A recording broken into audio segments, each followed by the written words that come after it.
So there was this philosophical question that I had applied to my own life, so much so that I actually forgot what the original piece was.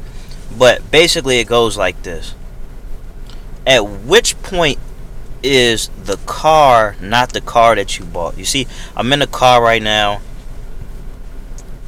If I change the headlights, is it still the same car?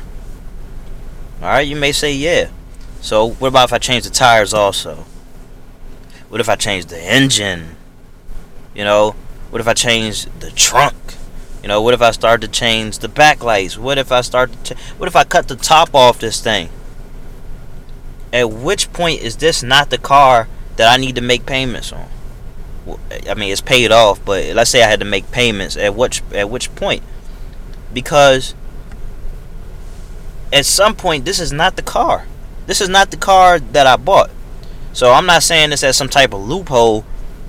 By the way, there is some type of loophole here. By the way, if you're making payments on a car and you just start, see, it's that VIN number that's saving you. If there was no VIN number, there would probably be a lot of loopholes there. A big loophole right there. But anyway, and this is going to be a tough segue because it's not completely related, but I feel like I needed to start it off this way. But unlike this VIN number, even though you got your social security number and all this and that, you don't have to be who you were yesterday. One of the biggest traps is that we don't even get to choose our names. Alright? And if you start calling yourself different, like I did, I wasn't born Milo. And in fact, that's not even my name. That's not even my government name, even though the government doesn't own me. Alright? My mom named me Andre, or maybe my aunt did, but anyway, that's on my birth certificate. And I had no say in it. And for a long time, especially after I started calling myself something different, I would feel guilty. I would feel guilty by answering to one name, and I would feel guilty by answering to another. And it was tiring because now I started to lose who I thought I was, and I felt like people couldn't let go of who I was. But then I realized that a lot of people who focus on who I was don't spend enough time focusing on who I am. So that's one interesting thing when you have people telling you about you, and you like, have you been paying attention? Like that. I mean, that's not me anymore.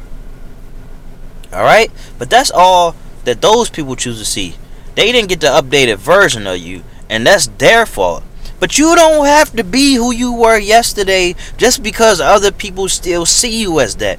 It's very imperative that you understand that, because it's a way for people to keep you under their thumbs. Okay? It keeps you in their comfort zone.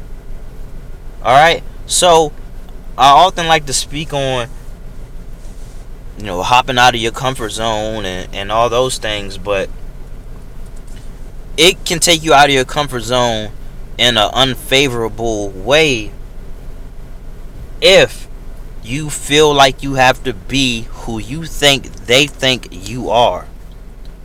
And what's his name? Jay Shefty? I'm sorry if I'm butchering his name, but he was just saying that basically what I just said is that I think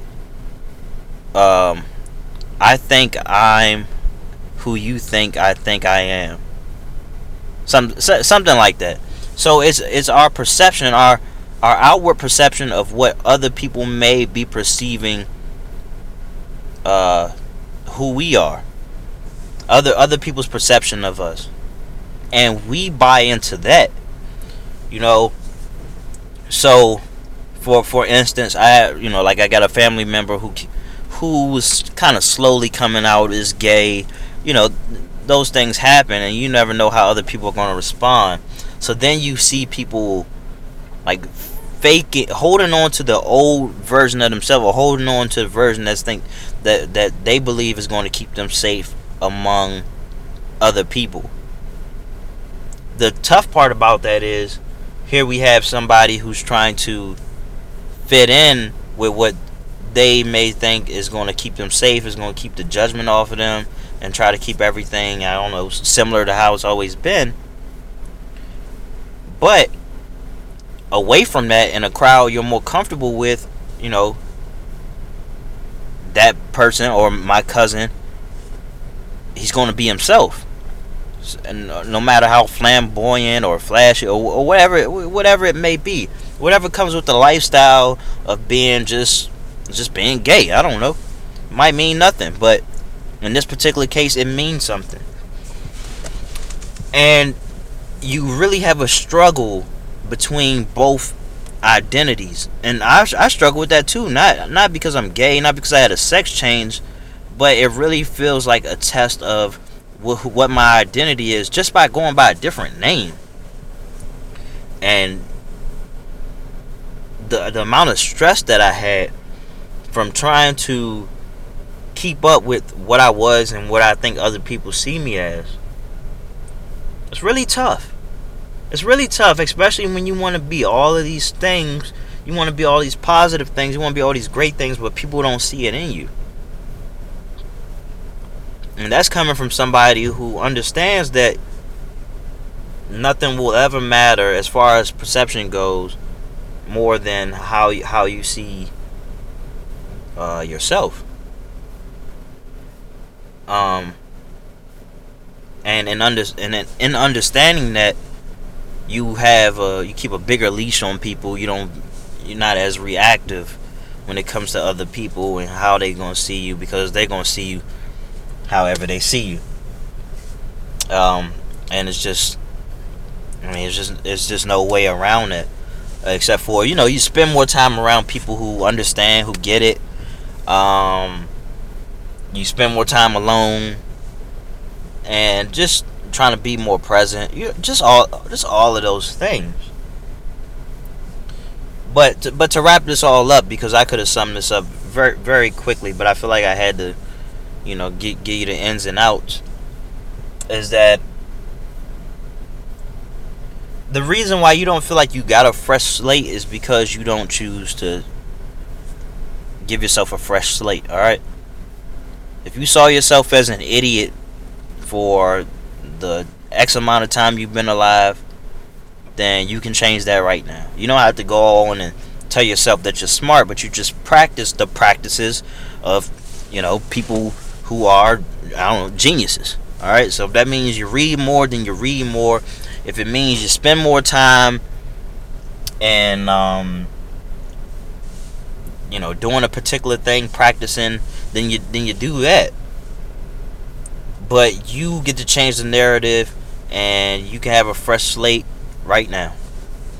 A baptism of sorts, an awakening of sorts, choosing to do new things, choosing to put some things down,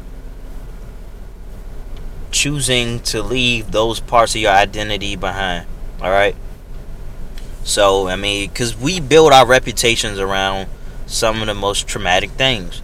So we build our reputations around our drug use and negative people we hang around and negative things we feed ourselves.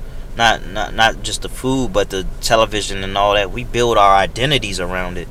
So to get away from it, it actually feels like you're missing out. But there's a benefit to doing a thing such as that. All right. So you can add to your quality of life by taking away things that they just don't have much quality, that doesn't offer you much. Alright, so, and that's how we grow. We don't grow by wishful thinking. It's good to have a wish and a dream and a prayer, but you gotta turn some switches off, turn some on, and start anew. Alright, so I never know who I'm going to be when I wake up in the morning, but I'm losing my grip on feeling like I have to be who I once was.